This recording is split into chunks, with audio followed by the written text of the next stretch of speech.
আমাদের বাড়িতে অনেক সময় পাকা কলা খাওয়া হয় না, কালো হয়ে যায়, বেশি পেকে যায় আর সেগুলোকে আমরা ফেলে দিই। এই কলাটা ফেলে না দিয়েই দারুণ একটা রেসিপি তৈরি করব। আমাদের বাড়িতে দেখো কয়েকটা কলা ছিল, এখানে 500 গ্রাম মতো কলা হবে। কলাগুলো খাওয়া হয়নি, অনেক বেশি পেকে গেছে আর কালো হয়ে গেছে, কেউ খাবে না। তো ভাবলাম আমি এটা দিয়েই দারুণ একটা রেসিপি করি। এই রেসিপিটা যখন খাবে কেউ বুঝতেই পারবে না যে এটা আমি সেই ফেলে দেওয়ার মতো কলাটা দিয়েই বানিয়েছি। সমস্ত কলাগুলোকে ছুলে একটা পাত্রে নিয়ে নিয়েছি। এরপরে এই কলাগুলোকে একটা প্লেটে নিয়ে একটা ম্যাশারের সাহায্যে ম্যাশ করে নেব। তোমরা চাইলে হাত দিয়ে কচলে বা মিক্সি ব্লেন্ডারে দিয়ে ব্লেন্ড করে নিতে পারো।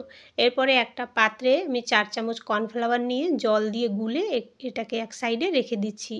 কড়াইয়ে 2 চামচ ঘি দিয়ে ম্যাশ করে রাখা কলাটা দিয়ে দিলাম। এখন একটু সময় নিয়ে কলাটাকে নেড়ে নেড়ে কলাটাকে একটু শুকিয়ে নেব। মোটামুটি শুকিয়ে যাওয়ার পরে এর মধ্যে আমি মিষ্টির জন্য 1 বাটি চিনি দিয়ে দিলাম। মিষ্টিটা নিজেদের পছন্দ মতো দেবে।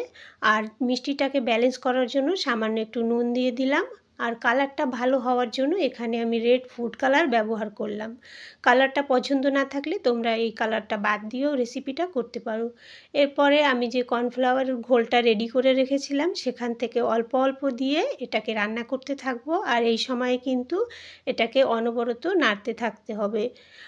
মোটামুটি আঠা করে নিয়ে এই রান্নাটা হয়ে যাবে। যখন কড়াইয়ে দেখবে একটু লেগে আসছে, উপর দিয়ে একটু ঘি ছড়িয়ে দিয়ে নাড়বে, দেখবে এটা কড়াই দিয়ে খুব সহজেই উঠে আসবে। এরপরে এদিকে একটা প্লেট আগে দিয়েই আমি ঘি ব্রাশ করে রেডি করে রেখেছিলাম। কলার যে মিশ্রণটা আমি তৈরি করেছি সেটাকে একটা পাত্রে ঢেলে নিলাম। আর সঙ্গে সঙ্গে ঠান্ডা হয়ে যাওয়ার আগে এটাকে উপর দিয়ে লেবেল করে নিতে হবে। আর একটু সুন্দর দেখার জন্য আমি কিছুটা সাদা তিল ছড়িয়ে দিলাম। ব্যাস, এখানে তৈরি হয়ে গেল কলার হালুয়া। রেসিপিটা ভালো লাগলে একবার ট্রাই করবে।